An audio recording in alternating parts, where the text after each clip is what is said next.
So we will read the Dhyana Sloka.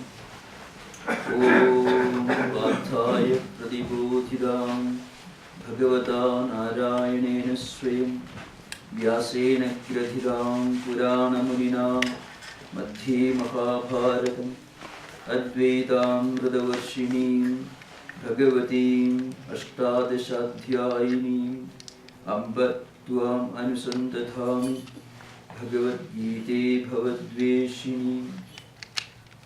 O Bhagavad Gita, with which Partha was enlightened by the Lord Narayana himself, and which was incorporated in the Mahabharata by the ancient sage Vyasa, the Blessed Mother, the destroyer of rebirth, showering down the nectar of Advaita, and consisting of 18 chapters upon the Bhagavad Gita, O loving Mother, I meditate.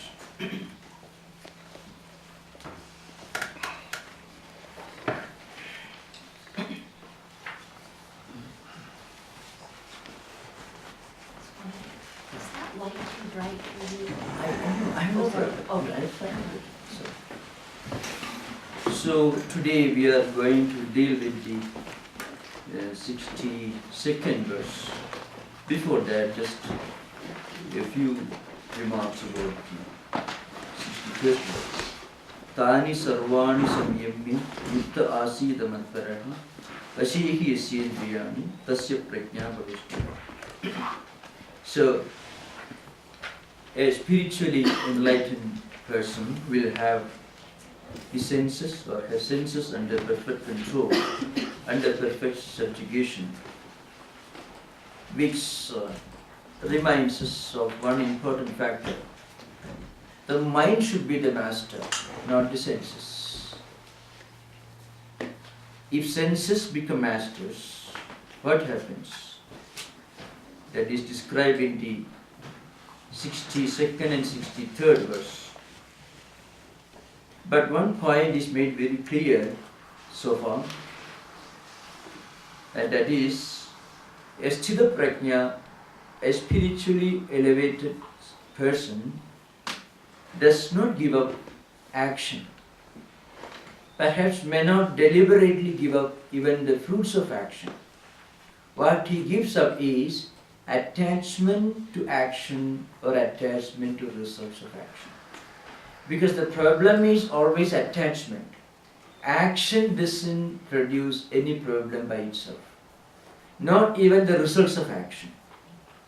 It is our identification with either action or its results that creates problems.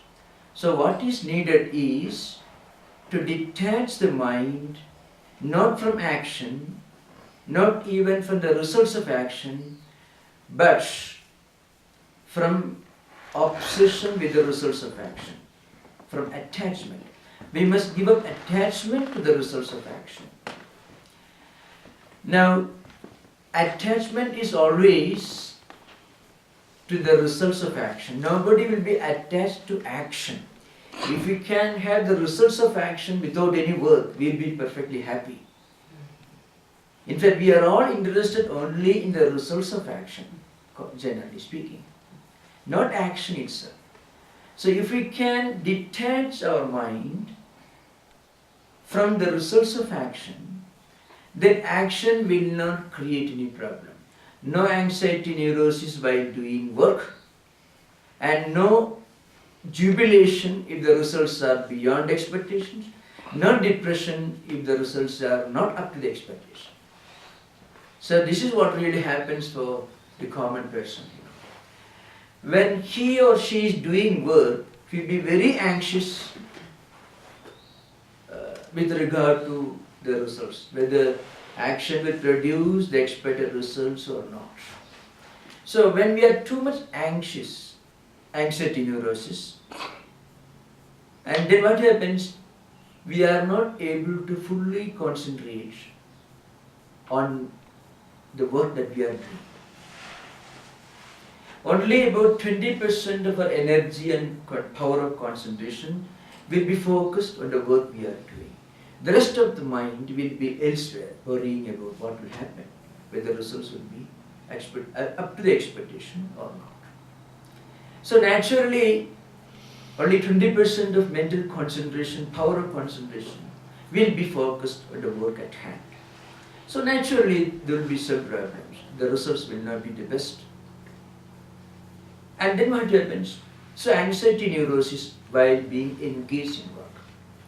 Depression or disappointment when the results are not up to the expectation. So both ways, it is misery. Now suppose you can completely concentrate on the work we are doing. Naturally, the work can be done much better.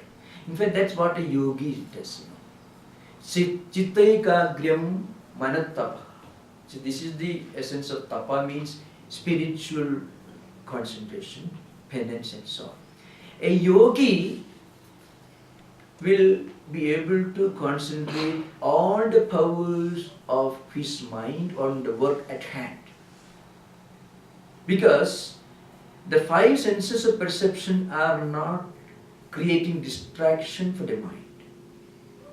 Otherwise, let's suppose we are discussing something. We are also simultaneously hearing the sound of vehicles moving in the street. So eyes may not be distracted towards the objects, but mind, a fraction of mind will be focused on the vehicle, though we are not able to see.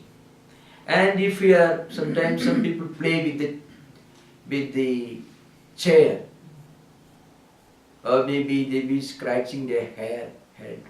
So what happens? The sense of touch will take away a fraction of mental energy. And if there is perfume, wonderful smell coming from some source outside, so mind will be dragged towards that also. So the five senses of perception very often drag the mind away towards the objects from which these temptations are coming. So a fraction of mind will be dragged towards the car that is producing the noise, or towards the object which produces beautiful smell, and so on, which means distraction. Now when a yogi does something, the whole mind will be focused on something. I can give two examples, all historical figures. You may have heard of Napoleon, not a spiritual personality, very ordinary person from a spiritual point of view. But it is said that he had so much of power of concentration. He was one of the greatest military strategists in the world. If you read the way he was able to defeat the Prussians in the Battle of Austerlitz, famous battles. Napoleon could decide, well, I'm going to sleep for 2 hours, and he could sleep on the horseback in the midst of cannons, cavalry, artillery rolling both sides. This is a very, very simple example from the life of a very ordinary person, ordinary from a spiritual point of view. He was not a spiritual man, but he was, even great scientists, some scientists will forget about the food and drinks. You find those who are very particular, I will have lunch at 12 o'clock, breakfast at 8 o'clock, evening tea at 4 o'clock, and will go to sleep. Such people do not make geniuses. They may be all right in a military barracks. They will be perfectly all right. Precision, work ethic and all that. But such regimented mechanical habits do not produce geniuses, outstanding geniuses. So those who are able to focus all their energy, all their mental and intellectual energies, on one point alone can achieve something outstanding. In the spiritual field, perhaps the most outstanding character, historical figure is Shankaracharya. You'll be surprised to know, this man lived only for 32 years. And he started his spiritual career when he was less than 7 years. He walked 200 miles in search of the Guru. So historical facts, well recorded. He became a genius, he became a master of not only all the 4 Vedas and Vedanta, he was the one who made it possible for us to study Bhagavad Gita. You know, there are innumerable Gitas scattered in the Mahabharata, the vast body of book, more than 100,000 verses, and also Bhagavata Purana. Some of the Gitas, some of these great works are philosophically and from a poetical point of view much more sublime than Bhagavad Gita. But Shankara's masterly touch converted these 700 verses into a world spiritual philosophical classic. He was the one who revealed the spiritual metaphysical diamonds stored up in the Bhagavad Gita. And he was the one who created the edifice of philosophical structure, Advaita, by writing commentaries on 10 of the most important Upanishads. That means he gave a philosophy and a spiritual significance to Vedic literature. And he was the one who wrote the most masterly commentary on the most difficult work in Vedantic tradition, Brahma Sutras. Brahma Sutras, some of the Brahma Sutras you find, sutras mean pithy statement, small statement. Alpaksharam asandigdam, that's how it says. So, with small pithy statements which do not by themselves have much significance unless when you read with the help of a commentary. He wrote the commentary on Brahma Sutras. And he is the author of the most sublime devotion poetry in Sanskrit language. The greatest philosopher also is the greatest devotion poet in Sanskrit language. And it traveled all over India, India of those days. Today's Afghanistan, Burma, Sri Lanka and Bangladesh all combined, entire Indian subcontinent 4 times, and created 4 important institutions, ashramas, in 4 corners of the Indian subcontinent. He is the one who started 10 monastic orders to which we are affiliated, Ramakrishna tradition. Sri Ramakrishna was the disciple of Tota Puri, who belonged to the Puri tradition, one of the 10 monastic orders. He was the one who renovated temples all over India, renovated temple rituals, and created this mighty metaphysical, spiritual edifice that is known as Advaita, non-dualistic philosophy, which Swami Vivekananda brought to the West in the last decade of 19th century. And he defeated all other systems of thought when they argued that duality is true, plurality is true. There were so many systems of philosophy, different schools of Buddhist tradition which had become degenerated, which had become destructive logical systems like Sunyavada, Vijnanavada, Sautrantika, Vaibhashika, the material system, nihilism, anarchism, the Charvaka system, all sorts of non-dualistic systems of philosophy were questioned by him. He did not reject them, but he pointed out, if you believe that the world is pluralistic, God is different from human beings, God creates his world and sits somewhere in the heavens and supervises his creation, that idea of God is not wrong, but it is not the most sublime, not the highest idea of God. He did not reject, remember. He just pointed out there is a higher, more beautiful, more sublime truth beyond duality. That's why, he was, as I said, he was the one who revived some of the most wonderful pilgrim centers in India. The extreme Himalayas near Chinese border, Badrinath, extreme south, extreme east, extreme west. And then towards the end of his life, you know what he did? Not the end of his life, when his mother was about to die, this mighty philosopher saint came to his mother's side. Mother was about to breathe her last. He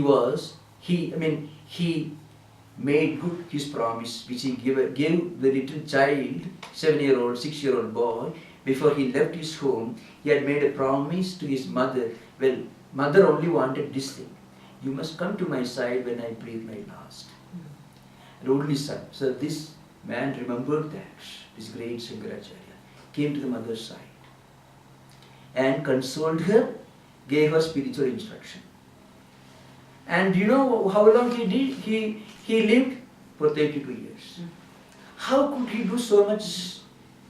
Because of yoga. See, Gita says, Vashehi yasyendriyani tasya prajna patishtita. His senses, indriyas, senses of perception, senses of action, his mind, his intellect were all under perfect restraint. He could discipline all his intellectual, mental powers and focus them all in one direction. So if we can concentrate our mind, it becomes a mighty, sharp weapon. It can cut through steel. But if it is blunt, if it is distracted by the senses of perception, our mind becomes blunt. That's why people read but can't remember. Because when they were reading, they were also thinking of many things, many other things. So mind was scattered into so many places. So what we read, we are not able to retain in the mind. So this natural ability to put all the powers of mind and intellect and the senses of perception under perfect control becomes natural for a spiritually enlightened person. That's the important point. Now, how do we succeed in concentrating the mind? By detaching the mind from the results of action. Action will come. In fact, if we can work with perfect concentration, the result will be much better. If we can focus all the mental powers, intellectual powers, and all the faculties of the five senses of perception, five senses of action, on the work that we are doing, the result will be really outstanding. But then, what happens? The result will be outstanding, but at the same time, we will not be worrying about the results when we are engaged in work. Otherwise, distraction. You can find this in some very funny characters. You must have heard of Fyodor Dostoevsky. Fyodor Dostoevsky wrote Brothers Karamazov in a very short period, but he was fully drunk for. He was fully focused on that. The man may have never read his own book, the greatest novel. Einstein, even a man like Freud, many great intellectuals and geniuses of modern times who are not necessarily spiritual, admired Brothers Karamazov. It's supposed to be the greatest creative marvel, greatest novel that ever wrote, that was ever written in any language.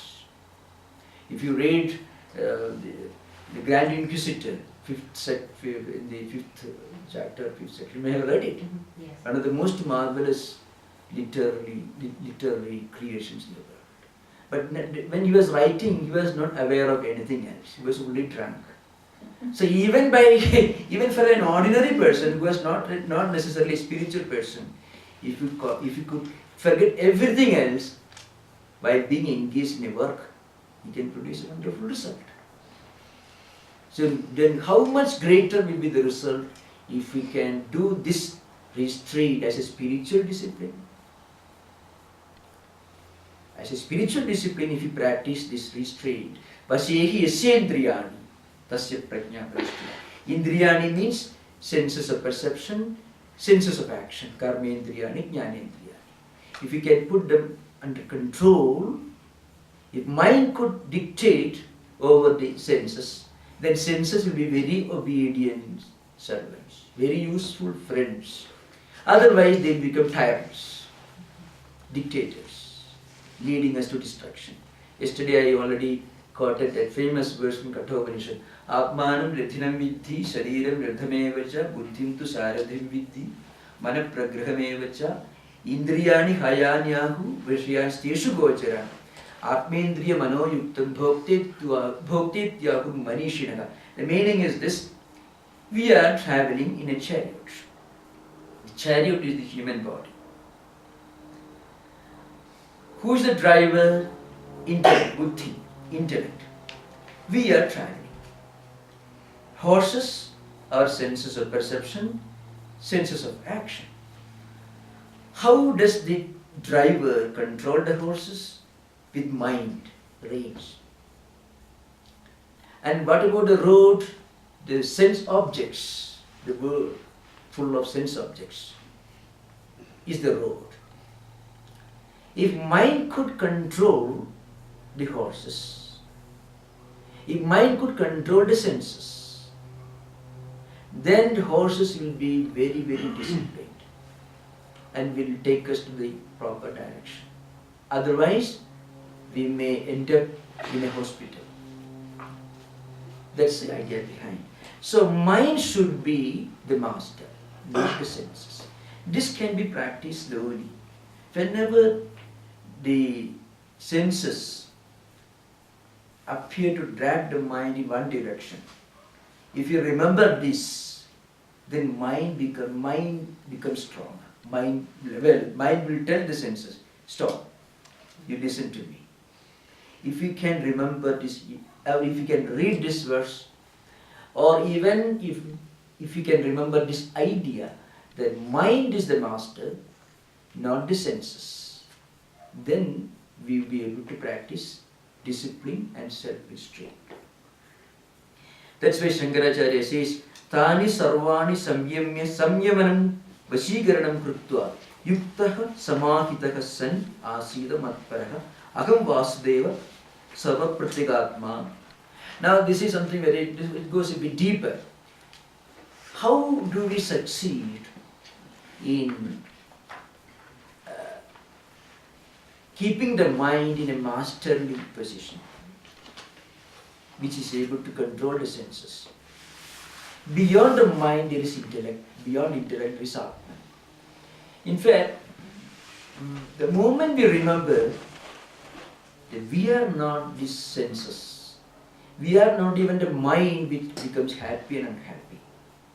Happiness and unhappiness are changing, fleeting sensations, experiences, which are not permanent. There is one supreme reality which we are. That's why Aham Vasudeva Sarva Pratyagatma means I am the supreme reality, the immanent reality, the Atman, the supreme consciousness, is an all-pervading reality.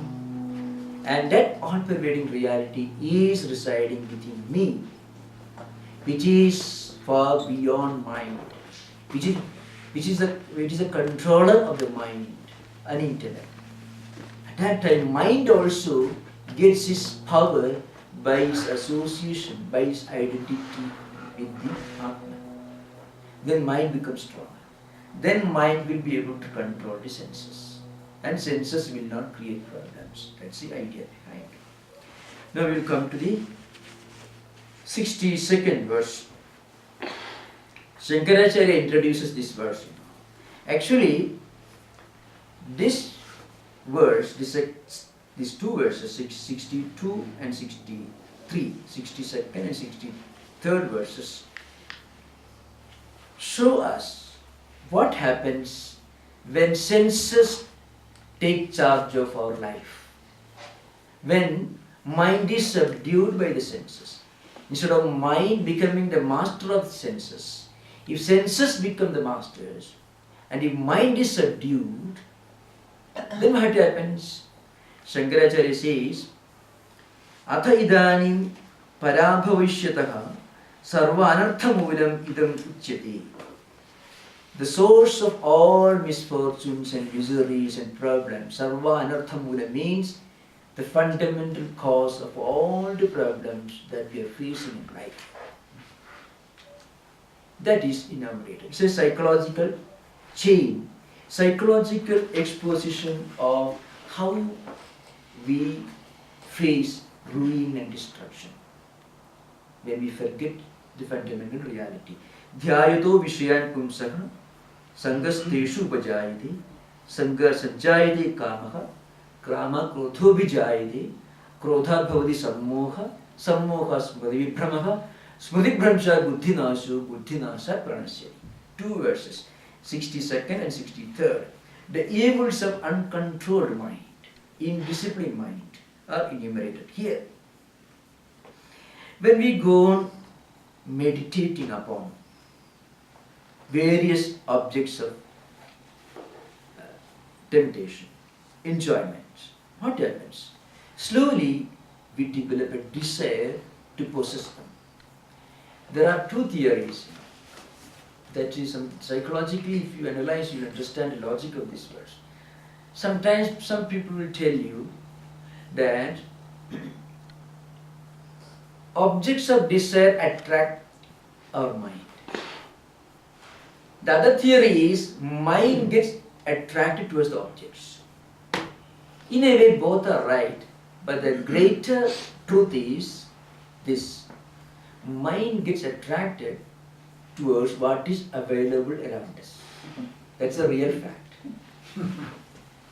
Because when we see so many things around, when we experience so many things around, naturally there is a tendency for the eyes to bring the images of what the eye see to the mind. And mind gets drawn towards the objects. Then dhyayato vishayan pumsa. When we meditate, when we think again and again, ponder over the objects of enjoyment, what happens? Slowly a desire develops within the mind to possess them, to enjoy them. Attachment. Then we try to procure those objects of enjoyment. Then when we start diverting all our efforts, mental efforts, physical efforts in that direction. And naturally, when we strive to attain different objects of enjoyment, it is very logical that we do not always succeed in procuring all objects of enjoyment that we desire for. It is impossible, it is humanly impossible for anyone to have all that he or she wants. Impossible. There will be always many things that we try our best to acquire but do not succeed. And if we don't succeed, disappointments. When we face disappointment, it can create depression, and depression can result in anger, bitterness. There are many people who become naturally bitter, a kind of irritable behavior towards all. Very often, it's called need fulfillment. Many theories are there in modern psychology and psychiatry. Very often,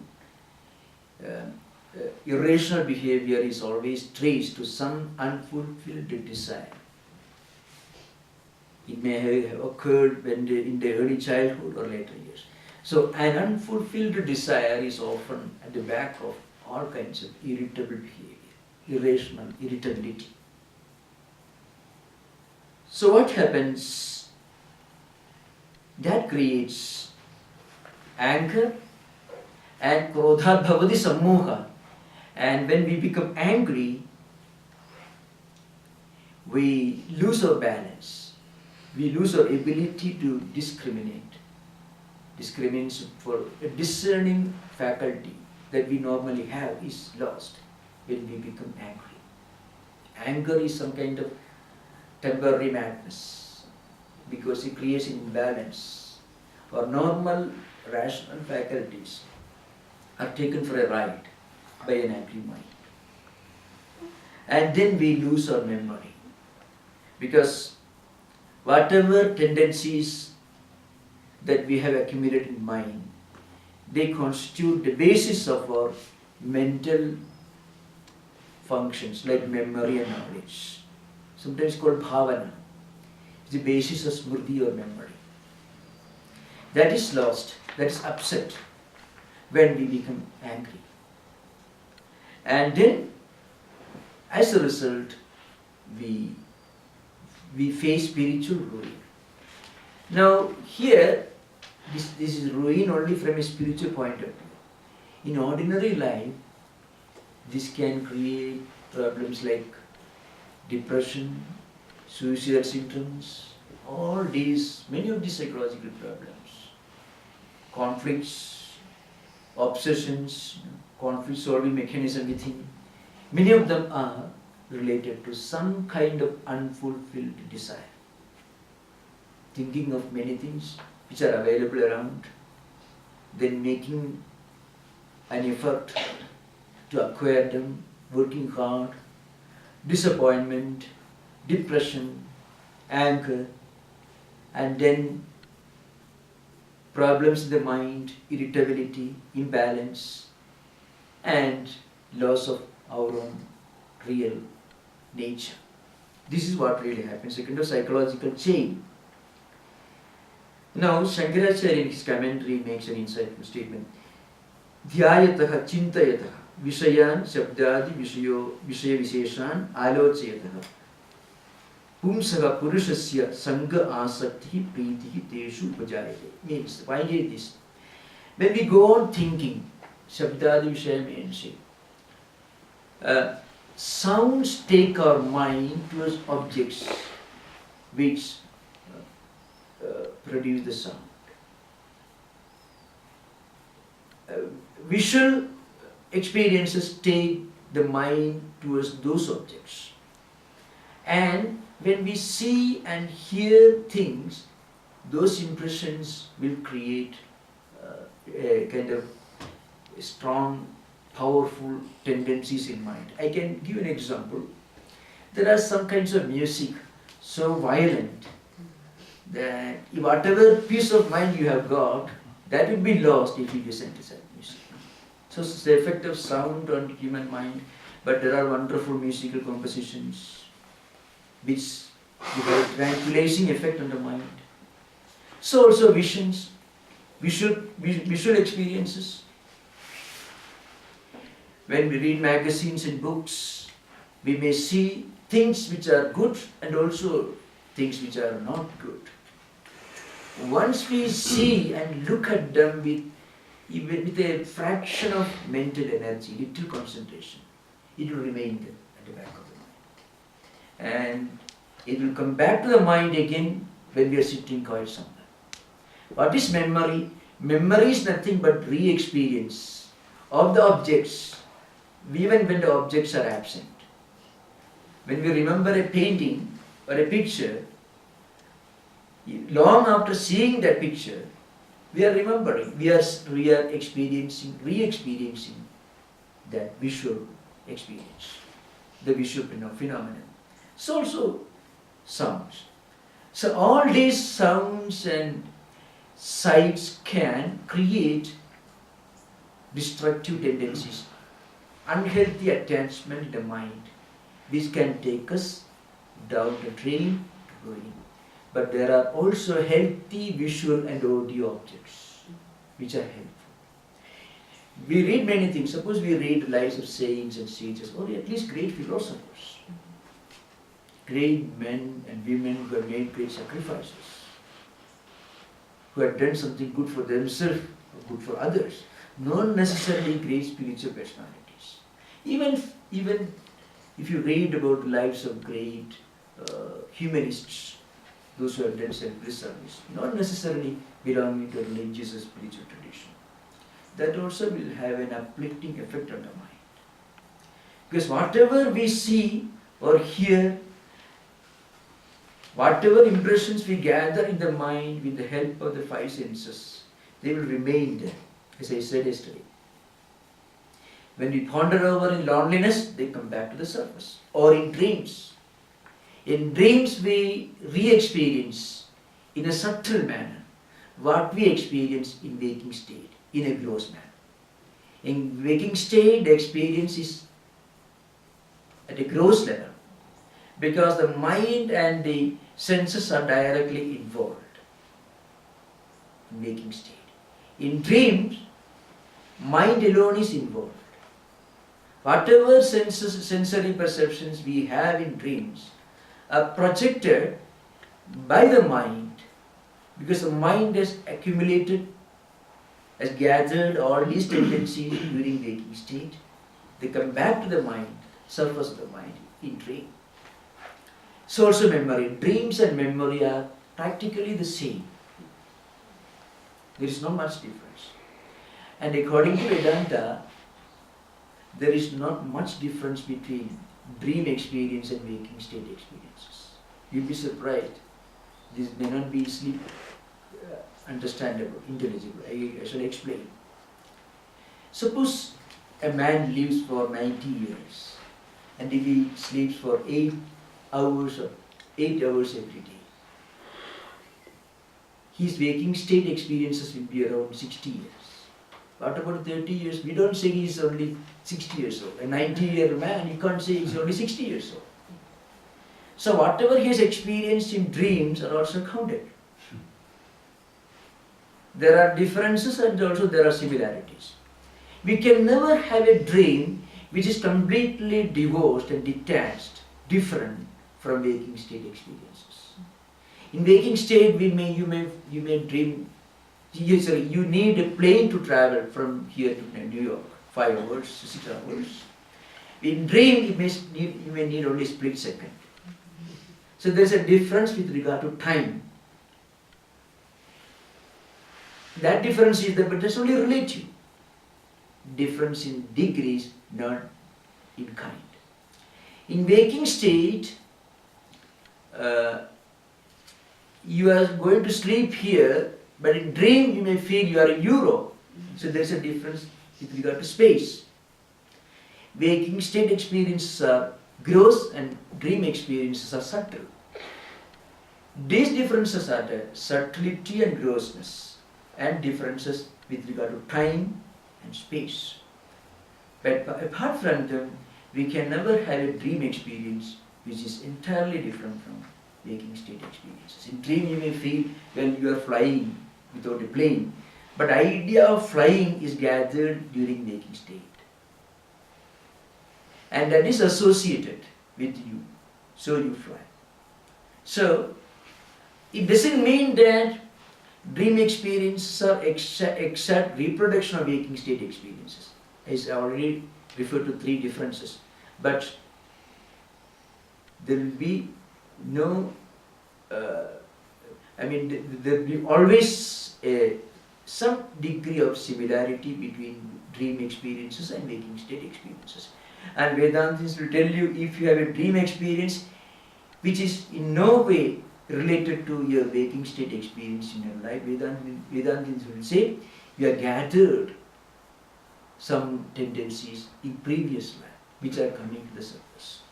What we remember with name and form belongs to this life. What we remember just as ideas without any association of name and form belongs to previous life. That's why many people have some strong instinctive inherent ideas and tendencies.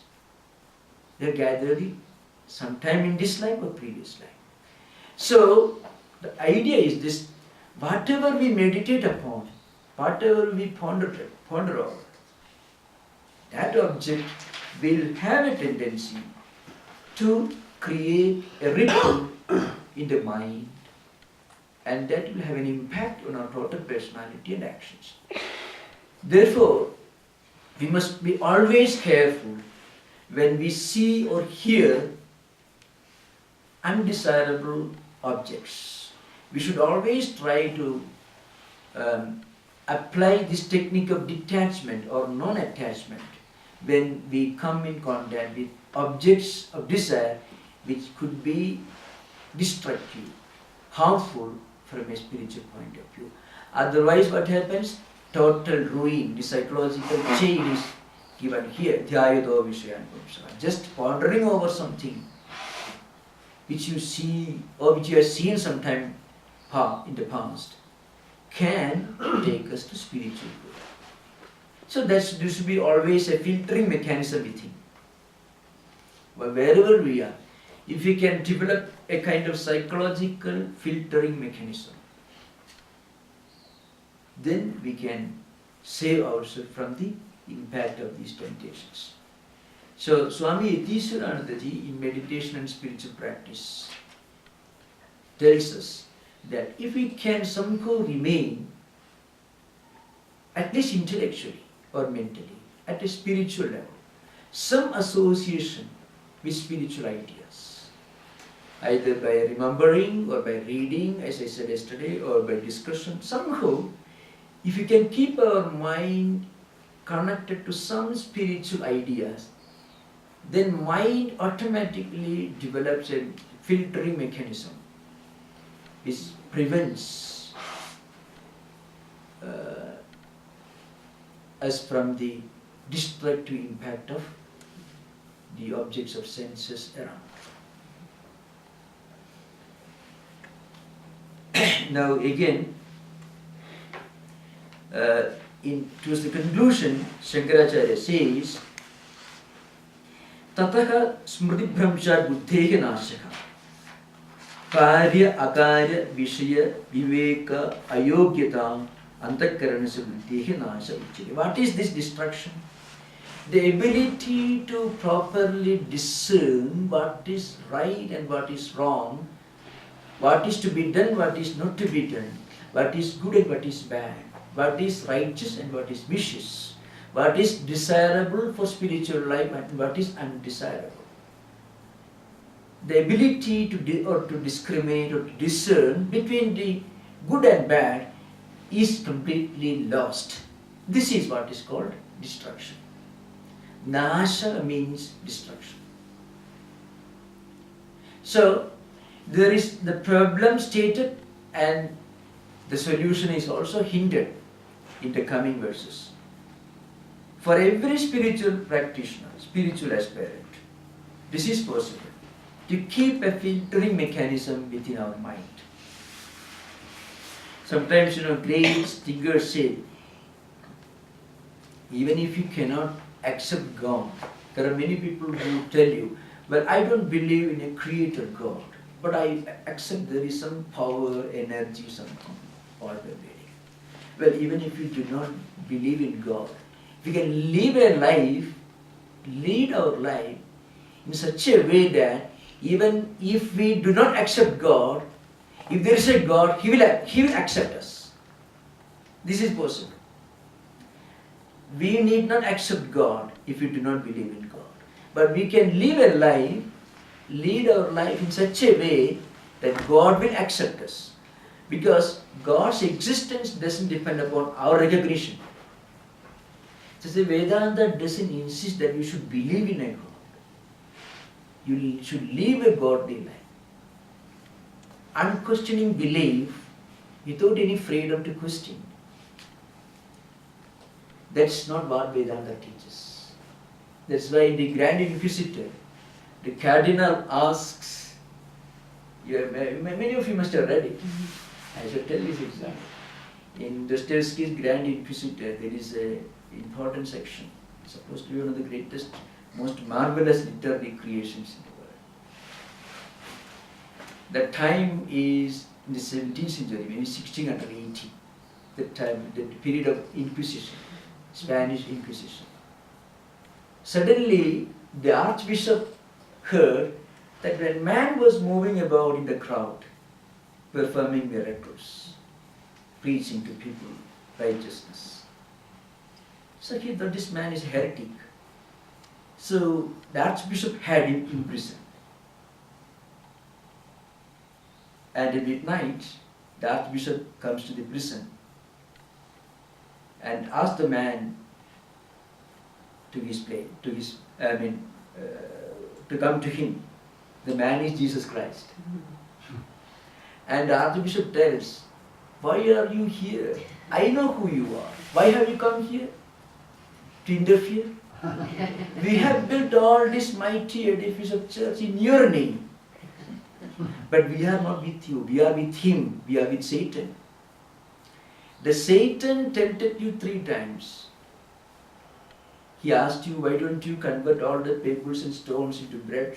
Give people enough bread. They will be very happy, then they will obey you. You didn't do that. Then Satan asked you to perform a miracle, to jump from an elevation. That also you rejected. And then the Satan, the devil tempted you, you become the emperor, you can impose your will upon the humanity. That also you rejected. Jesus gave full spiritual freedom. Voluntary acceptance of God's will is the only way to spiritual freedom. That was the great teachings of Jesus Christ. He was the great Savior. But the Archbishop says, well, we are not with you, we are with him. Now don't come and meddle with us. Don't give people freedom. They want only bread. Nothing more. They don't want spiritual freedom. Now Vedanta takes an opposite stand. Vedanta tells you, you follow certain great spiritual, universal, humanistic ideas. If you follow those ideas, then God will open His doors in front of you. Because God is not so miserable that His existence is so dependent on your acceptance of His existence. That's why some great philosophers said, even if you do not believe in a creator God, you live a good life and God will accept you. That's enough. That's what Vedanta says. Vedanta accepts all religions as equally valid paths leading to the Supreme Court. You may belong to any religion or you may belong to no religion. You may belong to any cultural, religious or spiritual tradition, or you do not subscribe yourself to any well-defined, well-structured religious traditions. But if you lead a pure life and do your deeds with total unselfishness, look upon the humanity as your own brothers and sisters, and be compassionate and broad-minded in your interaction with others, that is good enough in the eyes of God. That's why some philosophers said, even if you do not accept God, God will accept you if you lead a pure life. So that's the idea behind it. How to do that? Some Vedantic text will tell you, let the senses flow towards their objects. But you need not be participant. You be a witness. If conflicting thoughts emerge in your mind when you meditate, well, your thoughts, you also have a brain, you sit with me, but don't interfere with me. You can even accept these conflicting thoughts as your friends, but don't identify with them. Even destructive thoughts or distracting thought currents can be confronted with an attitude of a witness, not as a participant. The moment we identify with them, we are swept off our feet. We lose the balance. The moment we look at them with total non-attachment as a witness, not as a participant, then they will not touch you. You should not be angry with them, but you should not be friendly with them either. Because anger and its opposite, raga and dvesha, both are equally harmful. Dvesha is anger, raga is attachment. So conflicting thought currents, which senses may bring to the mind, can be confronted by assuming the attitude of a witness, not as a participant. We should not fight with conflicting thought currents, which create distraction for the mind. Because quarreling with contradictory thoughts or distracting thought currents also will have the same impact as befriending them. So a witness. That's the idea behind it.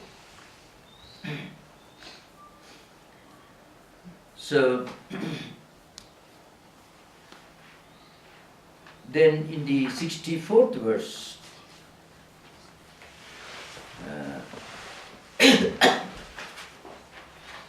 the path of liberation from these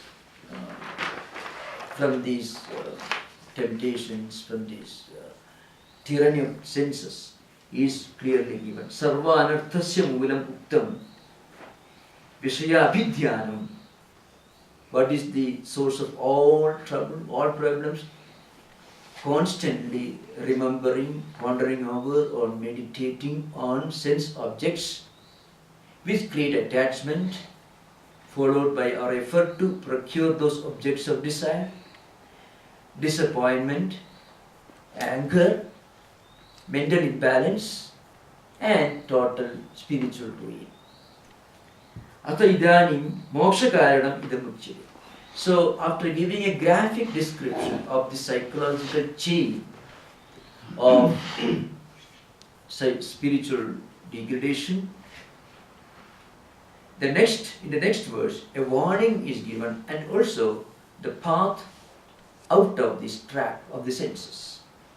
Ragadvesha viyuktaistu vishayan indriyaicharan atmavasya vidheyatma prasadam adhigacchati. Prasadam is a very important. Prasada means absolute tranquility. In fact, that is the supreme goal. That's the most outstanding distinguishing characteristic of a Sthithaprajna, a person of highest spiritual illumination. How do we acquire that? So, benefits of controlling the mind are given here. So, prasada means tranquility. You can live in the world in the midst of problems and miseries, but there will be no problems, no miseries for you. There may be miseries and problems for those who are not able to control the senses, who allow their mind to be controlled by the senses. The world creates problems and miseries. But those who are able to control the senses with their mind, there will be no problem. They will attain prasada, means absolute, perfect tranquility of mind. Tranquility is really what is meant by joy. Now, what is joy from a psychological point of view? When people acquire worldly objects of enjoyment, when they acquire them, suddenly, oh, what I was striving for, I have acquired. That's joy, satisfaction. So mind becomes peaceful, but for the time being only. It's only temporary. Prasada actually means permanent, perfect, absolute peacefulness, blissfulness, tranquility. But a fraction of this, as a fleeting experience, is sometimes enjoyed by people, even when they acquire an insignificant object of enjoyment. But that will be only a very, very temporary phenomenon. It won't last more than a fraction of a minute. After that, again, the person will continue striving. But this prasada, means this tranquility, is permanent. Sukham atyandikam yat buddhigrahim atidriyam. So it goes beyond the senses. It is the absolute peace, blissfulness, which goes beyond the senses.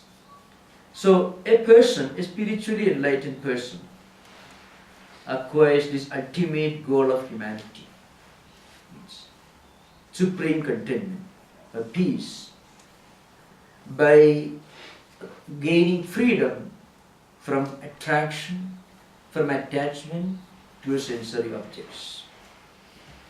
And when he is free from attraction and repulsion, by putting the mind under perfect control and also the senses, then he is able to enjoy perfect tranquility and peace. We already stated earlier, it is possible for one to acquire this absolute tranquility only when we get freedom from the tyranny of the senses. Without giving freedom to the senses, we should get freedom from the tyranny of the senses. That's the beginning of journey towards spiritual freedom. Freedom to the senses is spiritual slavery. Freedom from the senses is spiritual liberation, spiritual freedom. Now, what really happens when you acquire this freedom? We will read these 64th and 65th verses together. We will continue the discussion tomorrow. Now we will have interaction for half an hour. So,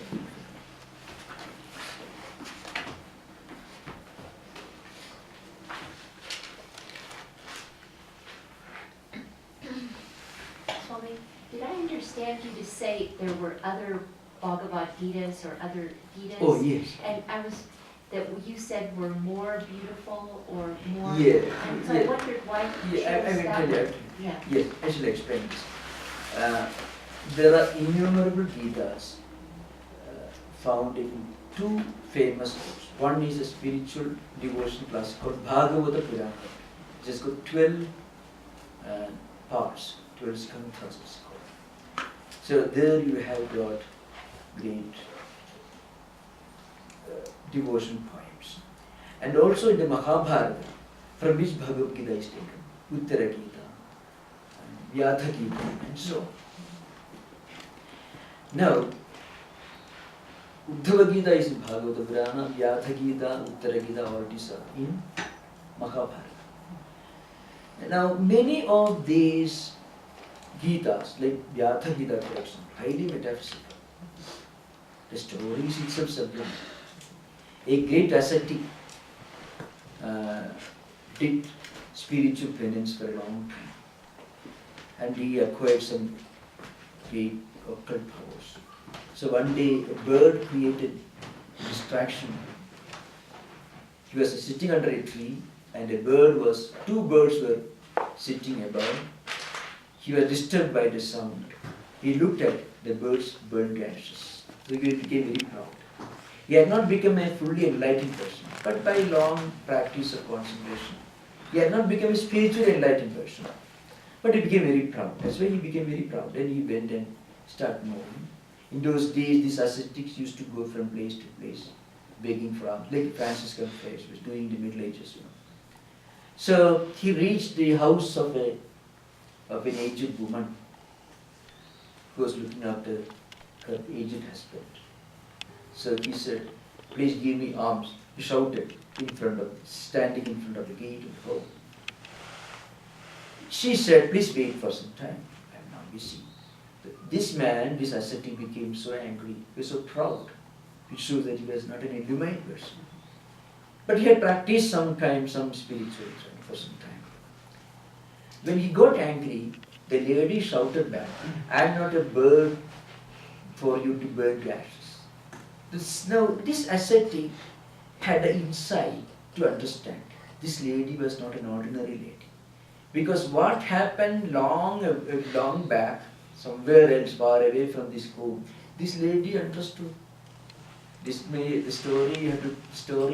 Setting of the story is about 3,000, 4,000 years back. There was no communication or anything. So this man suddenly understood. He had the wisdom because he had practiced some meditation. He had the insight. He could look inward. So that's one important sign of a spiritual practitioner. Even if he or she makes a mistake, he will have the ability to look inward. "Oh, I made a mistake." This ability is what distinguishes a spiritual seeker, even if he is a beginner, from those who don't practice any spirituality. They won't be able to look inward and understand the mistake they themselves have made. So this man had practiced meditation for some time. So immediately he recognized, "Oh, I made a mistake. This lady must be an illumined person." Then he asked her. After some time, she gave him food. Then he asked, "How did you learn about what I did to the birds?" "Oh, I am not doing anything. I am doing my simple duty as a housewife, looking after my aged husband, without any selfishness." Karma Yoga. That made her great. And then, who is your guru? Who taught you that, "Oh, you want to know about him? He's staying far away from here." And she gave direction. And he followed that track, reached a marketplace. And when he looked for the person she referred to, he found out he was a butcher. His name was Vyatha. So this man the ascetic reached the butcher's shop, selling meat, not a bearded saint sitting in a hermitage, but an ordinary person. "Oh, you are sent by that lady?" The moment he reached there, this butcher asked him the question. "So you were sent by that lady?" then he understood that butcher is also a great jnani, a great person of spiritual wisdom. You sit here for some time. I shall do my work. There are many customers waiting. After finishing the work, he closed the shop, and then he gave a long set of instructions to this ascetic. It could be Advaita. Like that, there are innumerable such poems which are very beautiful and highly metaphysical. But Bhagavad Gita became such an immortal, universal spiritual classic because Shankaracharya wrote a great commentary. We should not think that Bhagavad Gita is inferior. Please don't think so.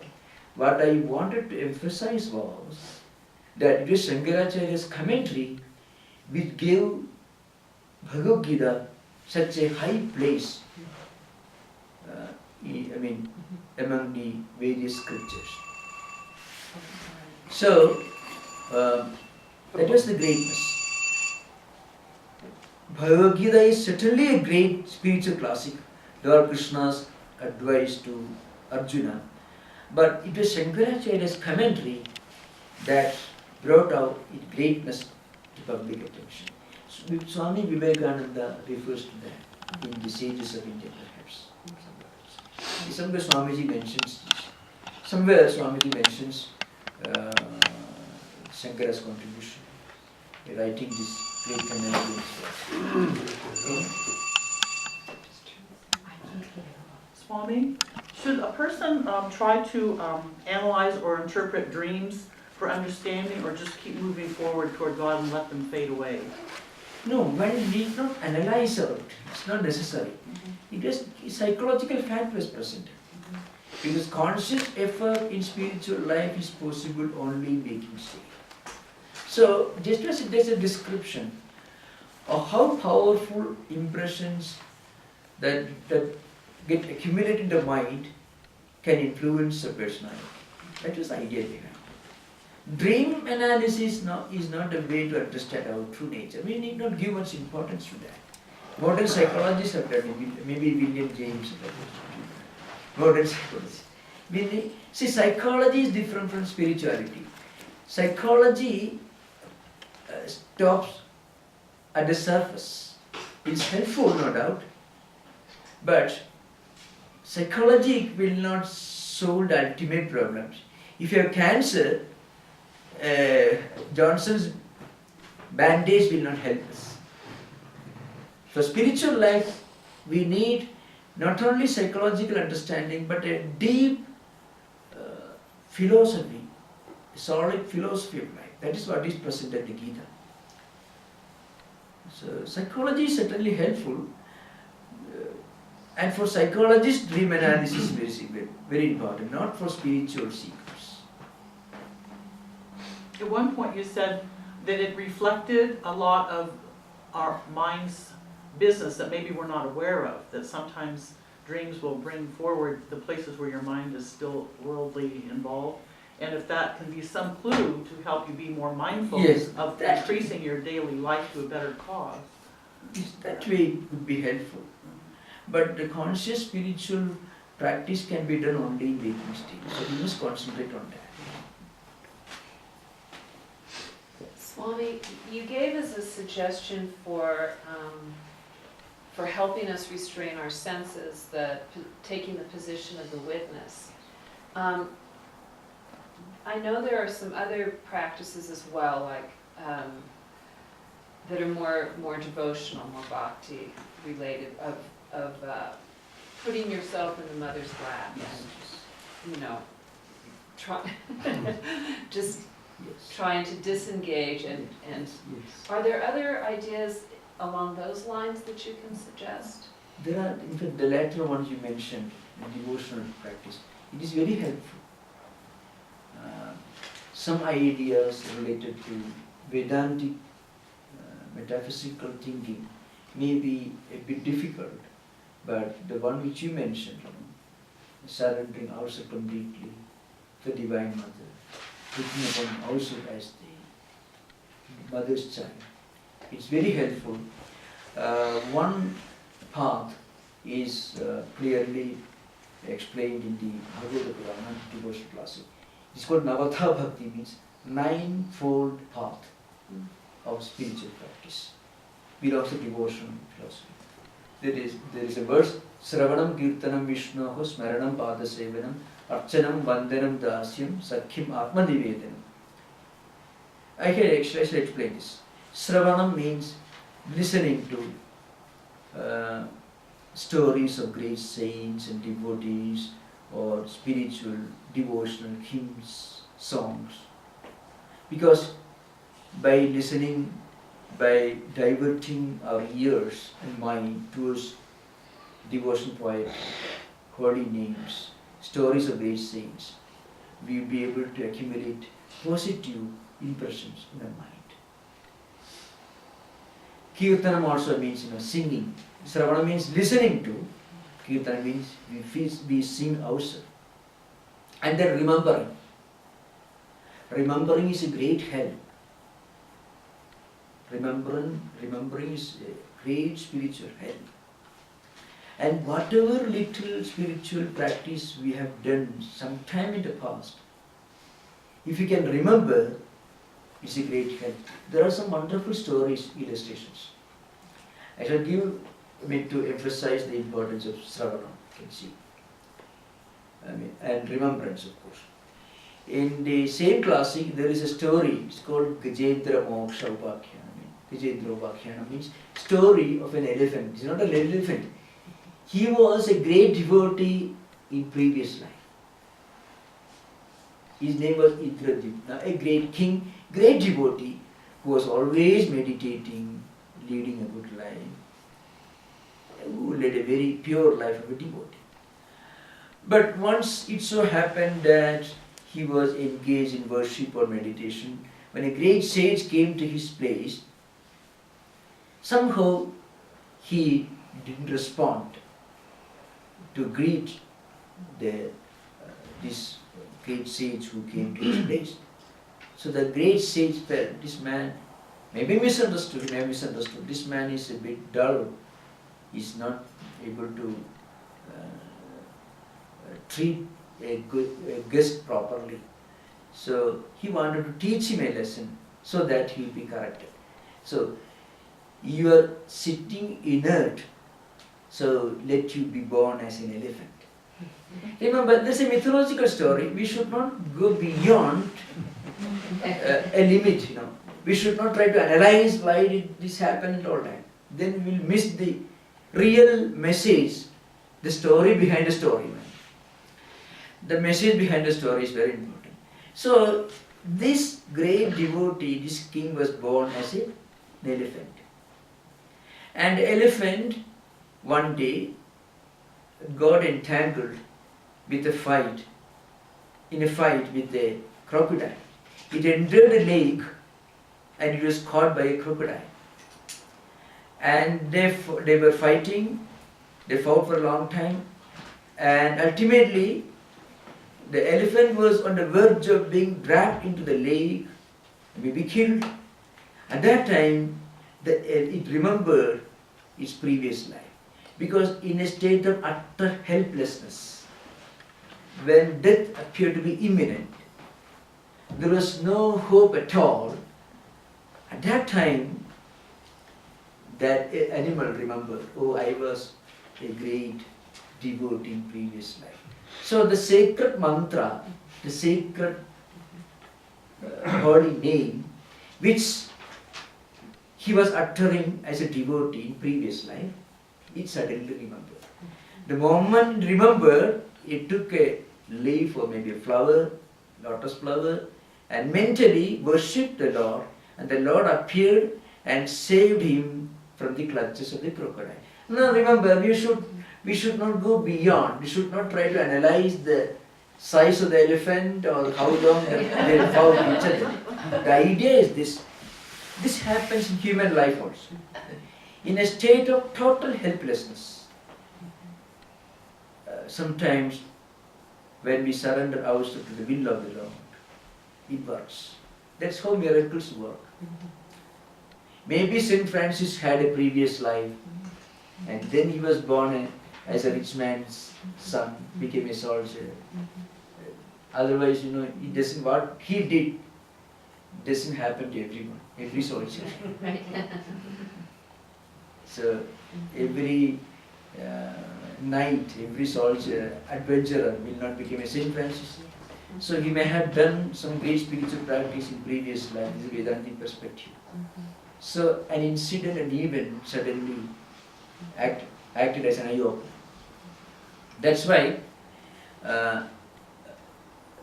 whatever little we practice will remain in our account, and it will be helpful. We can continue a spiritual journey with the help of whatever spirituality you practiced in previous life. That's the idea. Let's remember Sravanam Kirtanam. Smaranam means remembering. Pada Sevana means either you formally worship the Lord or you try to help others as an act of service to the Lord. And then formal worship, praying, going down, or looking upon ourselves as the Lord's servant, or looking upon God as our friend, our complete surrender, Atma Nivedanam. All these are different practices by which we can establish some relationship with God. In devotional philosophy, it is very important to establish some intimate relationship with our Ishta, means our chosen deity. Very often, the looking upon God as divine, the Divine Mother, is perhaps the easiest, the safest, and perhaps it is very natural, because our relationship with our mother is the most intimate, the most unselfish, and the most natural relationship. So it's very helpful in spiritual life. It's called Navadha Bhakti, it's mentioned here. And the Bhagavad Gita, the 12th chapter, if you read the verses from 8th verse to 11th verse, 12th chapter, Bhakti Yoga, there is a path chalked out in a descending order. I can quote the verse and the verse is this: Mayyeva mana atatsva mayi buddhim nivesya nivasi shesi mayyeva ada uddhamna samsaya atha chittam samadhadam ne shaknoshi mayi sthiram abhyasa yogena tado mamichhapa dhananjaya abhyasepi asamarthosi matkarma paramo bhava madartham abhikarmani kurvan siddhim avapsisi atha edadapi ashaktosi kartum madhyoga mashudaha sarva karma phalatyagam tata kuriyadatmana. I shall explain in English. So 8th, 9th, 10th and 11th verses of the 12th chapter of the Bhagavad Gita. You can read them. Well, in the 8th verse, it is said, if we can surrender our mind and intellect to the Lord, mentally and intellectually, if we can surrender ourselves at the feet of the Lord, then Lord Krishna promises to the devotee, you will live in me and naturally I will live in you. If we can completely surrender mentally and intellectually at the feet of the Lord, then we'll be always thinking about Him. So we'll be living in Him, and naturally the Lord will take His permanent residence in our heart. But this is not easy. In fact, this is the highest form. In devotional evolution, this is the highest. It's not easy for us to mentally and intellectually surrender completely to the feet of God. If that is not possible, what should we do? We must try to practice constantly the presence of the Lord in us and our presence in God. It is called Abhyasa Yoga, that is mentioned in the 9th verse. This Abhyasa Yoga, the ninefold path which I enumerated now, you think about God, you listen to devotional hymns and stories about the Lord, you pray to Him, worship Him, You look upon God as our mother, a father, and so on, a friend, and so on. But this is also a bit difficult. Then in the 10th verse, Lord Krishna gives another alternative. Abhyasepi asamarthosi mat karma paramo bhava. Even if you can't practice Abhyasa Yoga, if you cannot practice constant remembrance, listening, singing, and so on, then whatever you do, whatever work we do, mentally we may think many things, physically we have to be engaged in different activities, intellectually, and so on. Look upon all these as my work. Lord Krishna asked Arjuna, if you can't practice Abhyasa Yoga, constant remembrance, constant listening, constant thinking, contemplation, then you are doing different, you are always be engaging yourself in different activities. Think that these are not your activities, this is not your work, it's my work. So if we can always relate whatever we do with God behind, then every action automatically reminds us of God. Then in the 11th verse, Lord Krishna gives another option.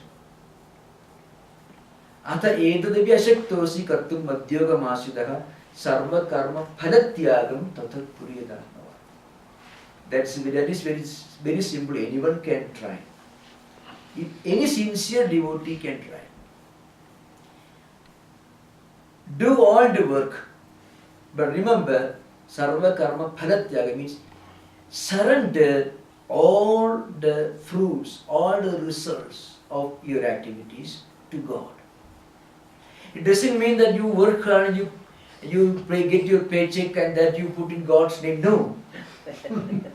Mentally, we must remember, whatever I do, its results go to the Lord. Mentally. Whatever we do, the fruits, the results, the benefits, or the opposite, all these belong to the Lord. The results do not belong to me. This attitude will gradually take you along the royal path till you reach a stage where you cannot live without remembering God. You will start living in God and God will start living in you. In fact, this is the highest state of a devotee. If you look upon the lives of all the great saints, they were always living in God. You just read the works, not only in Hindu or Vedantic tradition, some of the great mystical works of the great Christian mystics, Philokalia, or the works of Saint Teresa of Avila, you find often they analyze. Brother Lawrence, you find whatever comes to them, they analyze. And some could they relate whatever happens to them, whatever they do with God. Swami, I'm glad you quoted this because this section has always bothered me. Because actually, it seems like verse 8 and verse 11 are the same thing. Verse 8 and verse 11. Yes, and it seems like he's presenting it like it's a gradation.